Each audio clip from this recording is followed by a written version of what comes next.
UBTV, berjumpa dengan saya Feby Berliana dalam program spesial UBTV Triple C, Cerdik Cari Cuan. Oke teman-teman, kita sudah menyiapkan 5 berita pasar modal terupdate dan kita akan mengulas berita ini bersama redaktur update UBTV Bapak Abdullah Siddiq. Halo Bapak Siddiq. Ya, halo, apa kabar Feb? Baik Bapak, Bapak sendiri kabarnya gimana? Ya, kabarnya baik dan tidak terasa ya, kita sudah di minggu ketiga dari bulan Januari. Sudah mau berganti bulan Mbak ya? Ya, berganti bulan dan kita lihat kondisi market kita juga semakin menarik ya. Iya. Oke, kita sudah menyiapkan 5 berita yang akan kita ulas Pak. Kita akan ke berita yang pertama. Boleh. Cimori, CMRY serap dana IPO 1,38 triliun, sisanya disimpan dalam obligasi negara. Menurut IDX Channel, PT Cisarusa Mountain Dairy atau Cimori melaporkan dana hasil penawaran umum inisial public offering atau IPO hingga pertengahan Januari 2025 terserap 1,38 triliun. Ini berita pertama kita Pak. Ya. Jadi mungkin Feby dan teman-teman pemirsa tahu ya, jadi di supermarket itu kan ada produk susu yang banyak digemari ya. Nah, salah satunya merek Cimori ini. Gitu. Jadi Cimori ini merupakan perusahaan susu, yogurt dan sebagainya. Nah, produknya banyak kita jumpai ya di pasaran ya, di minimarket, di supermarket itu produknya Cimori itu ada. Nah, jadi memang ini perusahaan yang belum terlalu lama waktu IPO atau menjual saham perdana. Jadi memang kalau sebuah perusahaan itu dia menjual sahamnya, dia kan kemudian mendapatkan dana tuh dari masyarakat atau dari investor. Nah, di situ sebelum dia IPO dia harus menjelaskan. Jadi uangnya nanti untuk apa? Jadi misalnya untuk membeli, untuk modal kerja, untuk ekspansi, untuk membayar hutang atau apa, itu harus dijelaskan. Nah, ini Cimori menjelaskan. Jadi dari dana yang mereka peroleh itu sudah terserap tadi 1,38 triliun gitu. Nah, biasanya memang sisanya ada yang ditahan atau belum dipergunakan. Nah, biasanya memang ditempatkan di beberapa produk keuangan yang aman ya, misalnya kayak di obligasi, di deposito dan sebagainya, atau di tabungan gitu. Tapi rata-rata ya biasanya kalau ndak di obligasi, di giro juga di deposito, biasanya seperti itu gitu. Nah, kalau kita lihat hari ini Cimori itu diperdagangkan di 4.560, hari ini turun 0,22% dan kalau kita lihat dalam kurun waktu 6 bulan terakhir ini juga harganya masih turun ya. Jadi 6 bulan terakhir ini harganya turun 8% atau 440. Kalau kita lihat year to date-nya atau sama year to date-nya juga dia turun 7,32% atau 360. Yang jelas penggunaan dana IPO ini yang dilaporkan itu adalah bentuk dari keterbukaan publik ya, sebagai perusahaan publik memang dia harus ini. Jadi dia melaporkan ya, kayak penggunaan uangnya, terus kemudian misalnya dia ada ekspansi, ada aksi korporasi baru atau menerbitkan saham baru atau apa ya. Jadi selalu ada pelaporan ya, gitu Pak mereka ya? harus melaporkan ke bursa ya, ke bursa dan bursa nanti biasanya menyampaikan itu ke investor, ke para investor. Ini adalah bentuk transparansi publik dan juga bentuk dari pertanggungjawaban dana yang sudah mereka dapatkan dari masyarakat melalui IPO. Gitu. Oke, jadi ini adalah berita pertama kita, Pak ya? Berita pertama. Oke, teman-teman, kita akan lanjutkan ke berita yang kedua. Berita yang kedua, BI pastikan persiapan IPO Pos Indonesia masih berjalan. Menurut Bloomberg Techshot, Bursa Efek Indonesia atau BI memastikan persiapan inisial public offering Badan Usaha Milik Negara BUMN PT Pos Indonesia masih terus berlanjut. Direktur Penilaian BI Igede Nyoman Yetna mengatakan saat ini pihaknya sedang melakukan komunikasi lebih lanjut dengan Kementerian BUMN terkait rencana Pos Indonesia untuk go public. Ini adalah berita kedua kita, Pak. Ya, itu memang dari Bloomberg Technos ya, jadi salah satu media yang banyak juga membahas berita pasar modal itu di Bloomberg. Nah, jadi memang Bursa Efek Indonesia atau BI itu memang sedang membahas untuk beberapa BUMN yang akan IPO. Nah, salah satunya adalah PT POS ya. Iya. Jadi kalau dulu kan pos dan telekomunikasi mungkin zaman-zaman masih tahun 90-an ya, kemudian dipisah, Telkom, kemudian Telkom sudah IPO, dan sekarang PT POS akan melakukan IPO. Nah, sebetulnya kalau ditanya apakah ini bagus atau tidak, kalau ini kalau kita lihat ya, jadi ini memang menjadi tahun yang menantang bagi PT POS karena sebagai perusahaan jasa, kalau dulu itu sangat terkenal dengan pengiriman surat dan sebagainya. Nah, sekarang kan juga situasi berubah ya, orang memiliki HP, jadi sekarang itu orang tidak lagi mengirim surat dan sebagainya, paling hanya dokumen atau apa ya, kalau mungkin masih bisa. Nah, ini menjadi tantangan, jadi secara bisnis memang ya sedang turun lah ya mungkin ya. Kalau kita lihat PT POS bukan lagi menjadi pemimpin pasar ya. Nah, cuma memang tahun-tahun kalau kita lihat PT POS bertransformasi. Jadi kalau kita lihat kalau dulu ke kantor pos itu salah satunya adalah jasa logistik, pengiriman barang. Terus kemudian kantor-kantornya itu juga banyak disewakan untuk apa? Untuk usaha lain ya. Kalau kita lihat misalnya kayak di kantor pos besar Malang itu kan ada gerai makanan, gerai minuman, ada pujaseranya. Ya intinya memang mereka memaksimalkan aset yang mereka miliki. Ya kita tunggu aja untuk IPO-nya PT POS. Baik, ini adalah berita kedua kita Pak ya. Oke Sobat UPI TV, jangan kemana-mana, tetap di Triple C karena kita akan melanjutkan ke berita yang ketiga. Jangan kemana-mana, tetap di Triple C. Cerdik cari cuan.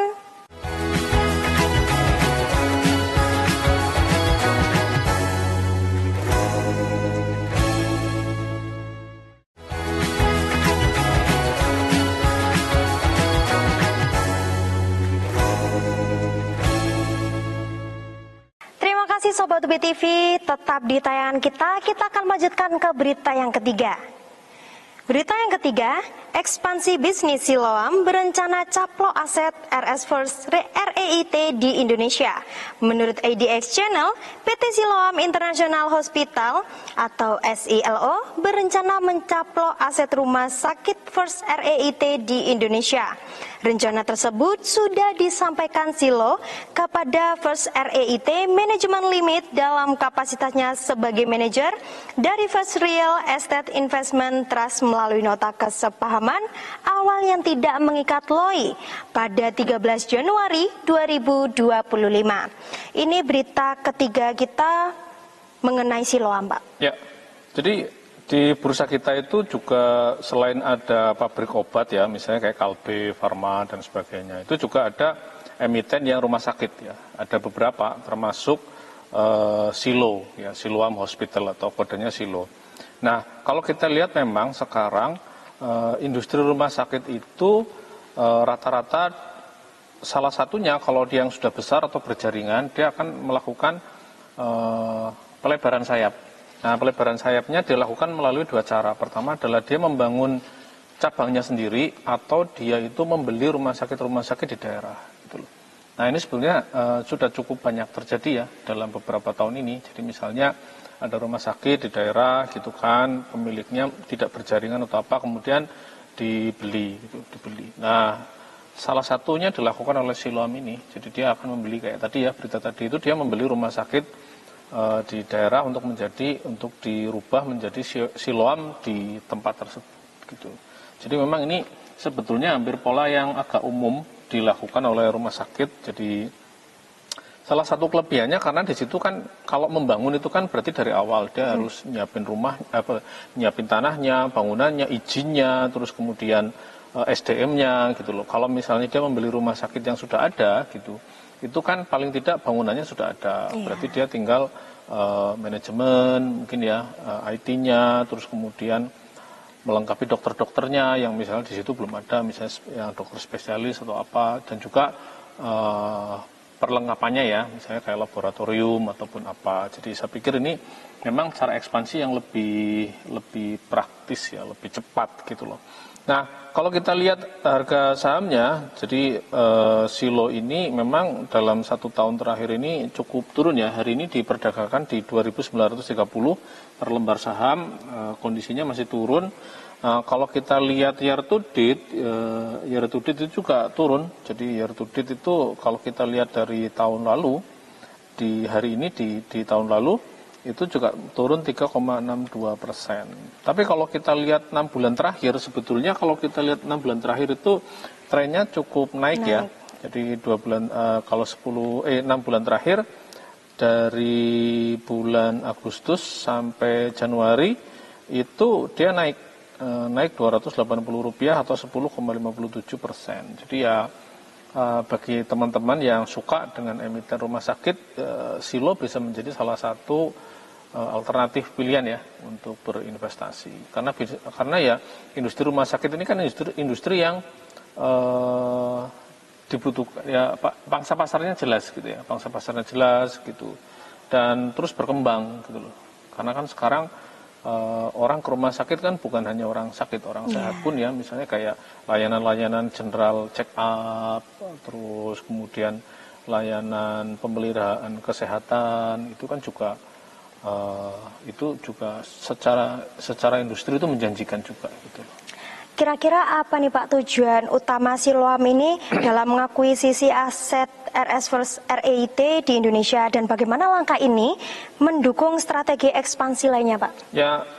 Ya langkah ini pasti tujuannya untuk menambah cabangnya dia gitu loh. Jadi menambah cabangnya dia, jadi misalnya cabangnya tadi 10, dengan mengakuisisi satu rumah sakit lagi kan jadi 11. Dan ini cara yang paling mudah. Jadi kalau ditanya tujuannya ya Pak Aspa, ya pasti untuk menambah jumlah cabang, menambah jumlah cabangnya dia. Terus kira-kira apakah ini berkontribusi positif dengan strategi dia? Ya pasti ya. Karena yang tadi saya jelaskan, langkah ini tuh lebih mudah daripada membangun rumah sakit dari awal ya.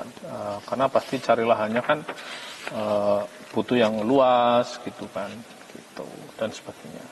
Oke, ini adalah berita ketiga kita mengenai Siloam. Kita akan melanjutkan ke berita yang keempat, Pak ya. Berita yang keempat, tuntas BBRI alihkan saham hasil buyback senilai 181,32 miliar. Menurut emiten news.com, Bank BRI atau BBRI mengalihkan saham hasil buyback senilai 181,32 miliar. Itu dengan mengelontarkan 39,11 juta lembar melalui program kepemilikan saham manajemen dan karyawan. Pengalihan terjadi dengan harga 4.636. Periode pelaksanaan transaksi telah dilakukan pada 23 Januari 2023. Ini berita keempat kita mengenai BBRI. Ya, jadi yang pertama, kalau saya BBRI saya yakin sudah familiar ya, karena produknya juga familiar. Nah, pertama mungkin yang ingin saya jelaskan di sini, buyback itu apa? Buyback itu adalah pembelian kembali oleh si emiten tersebut. Jadi biasanya emiten itu IPO, dia melepas berapa gitu, misalnya melepas 20% saham atau apa.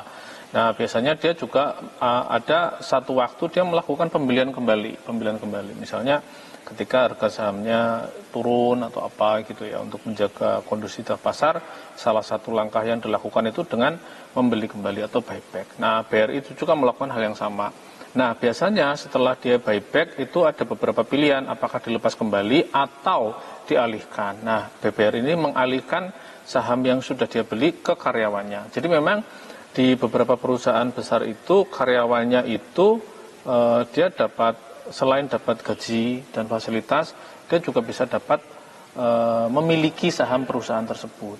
Nah, salah satunya di BRI. Jadi yang tadi itu BRI lakukan, dia kemudian sahamnya yang sudah dia beli, yang dia beli kembali itu terus dia bagikan ke karyawannya. Jadi nanti karyawannya juga punya berapa saham ya. Untuk pembagiannya ya tentu tergantung kebijakan BRI. Jadi misalnya mungkin ada yang dapat 10 lot, 20 lot, atau mungkin lebih dari itu gitu. Oke, menarik sekali berita yang keempat ini Pak ya. Jadi apakah buyback itu akan dilakukan secara rutin gitu atau hanya tertentu? Kalau secara rutin tentunya tidak ya, tentunya tidak. Ya dia lihat kondisi tertentu. Jadi kayak tadi misalnya ada kondisi-kondisi yang di luar perkiraan atau apa, biasanya terjadi ketika itu ada penurunan atau apa, biasanya memang ada buyback gitu. Ada buyback dari si perusahaan tersebut. Gitu.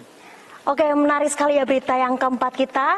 Baik Sobat UPI TV, jangan kemana-mana, tetap di Triple C karena kita akan melanjutkan ke berita yang kelima. Tetap di Triple C ya.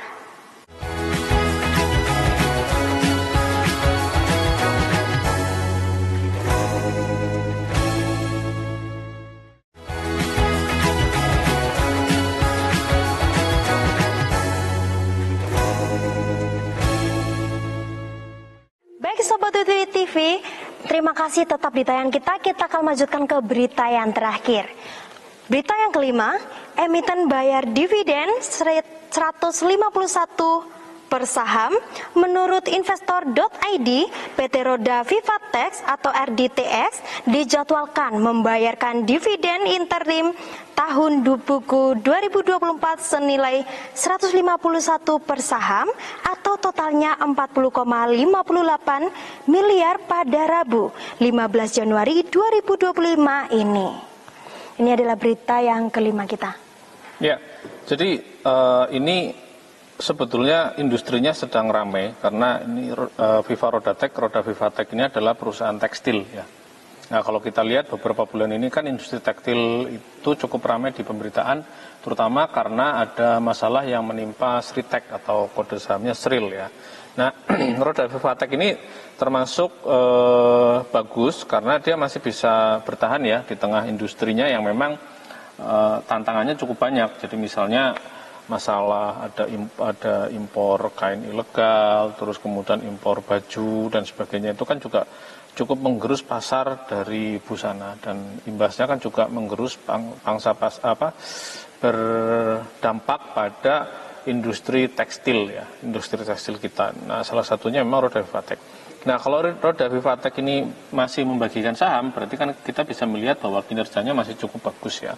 Kalau kita lihat hari ini harga sahamnya diperdagangkan di 13.300, tidak naik tidak turun atau stagnan. Kalau kita lihat dalam 6 bulan terakhir dia turun 5%. Kalau kita lihat di year to date atau di year to date juga sama, masih turun 2,21%. Nah kabar bahwa Roda Vivatek ini membagikan dividen interim, saya pikir ini bagus ya. Artinya di tengah gonjang-ganjing industri tekstil, masih ada industri tekstil yang dia bisa memberikan kinerja yang oke ya, terbukti dari pembagian dividen gitu.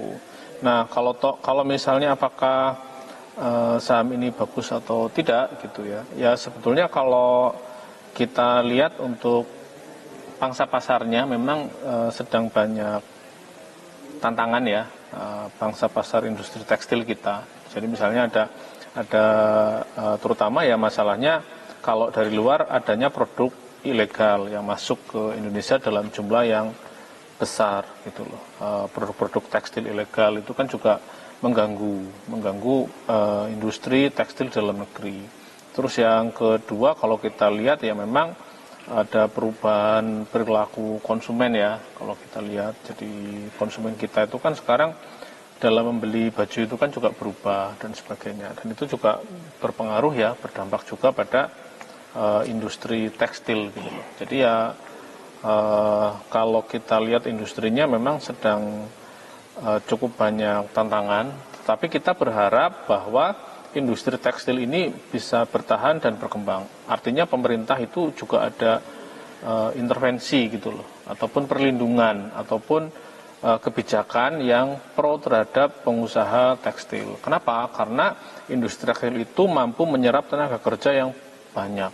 Misalnya kayak dulu kayak Sritek aja itu kan puluhan ribu karyawannya gitu loh. Dan itu kan juga menghidupi masyarakat sekitar juga. Sama, saya kira Roda Vivatek juga karyawannya banyak ya, karena rata-rata perusahaan tekstil terutama yang besar-besar pasti dia memang perusahaan yang padat karya, bisa disebut kayak padat karya lah gitu ya. Jadi membutuhkan, mampu menyerap tenaga kerja yang banyak, dan kalau itu bertahan, berkembang, itu kan juga bagus untuk ekonomi kita secara nasional ataupun bagi ekonomi di sekitar lokasi pabrik itu.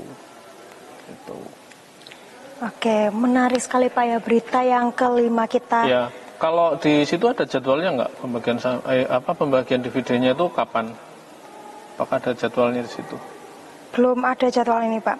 Nah, biasanya memang kalau perusahaan itu sudah mengumumkan, biasanya nanti akan diikuti dengan ada jadwal ya, ada jump date-nya, ada ex date-nya, ada record date-nya, terus kemudian ada tanggal waktu dia membayarkan sahamnya gitu loh.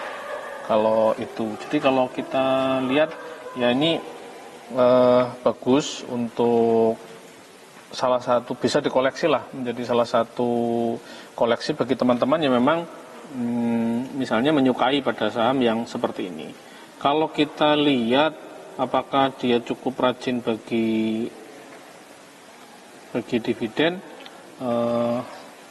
sepertinya RDTX ini cukup sering bagi dividen, dan ini dividen yieldnya juga lumayan ya, 3,84% dividen yieldnya di 127 ya kalau tidak salah ya tadi ya harga sahamnya ya. Nah kalau kita lihat dia juga income-nya masih bagus, kalau kita lihat net income-nya bagus, pendapatannya bagus, terus keuangannya sepertinya masih bagus ya kalau kita lihat. Nah, gitu.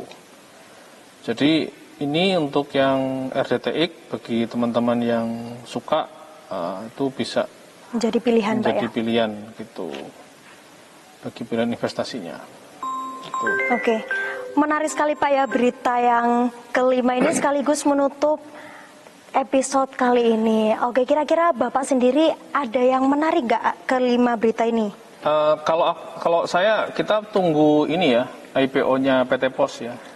Sepertinya ini cukup menarik ya lagi. Untuk BUMN. Jadi ada BUMN lagi yang kemudian dia masuk lagi ke pasar modal gitu. Oke. Menarik sekali berita yang kelima ini. Sobat UB TV, kita sudah mengulas 5 berita pasar modal terupdate pada episode kali ini. Semoga berita yang kita bahas tadi bisa bermanfaat bagi seluruh Sobat UB TV di rumah. Jangan lupa like, komen, dan share ya teman-teman. Tetap di Triple C, cerdik, cari, cuan.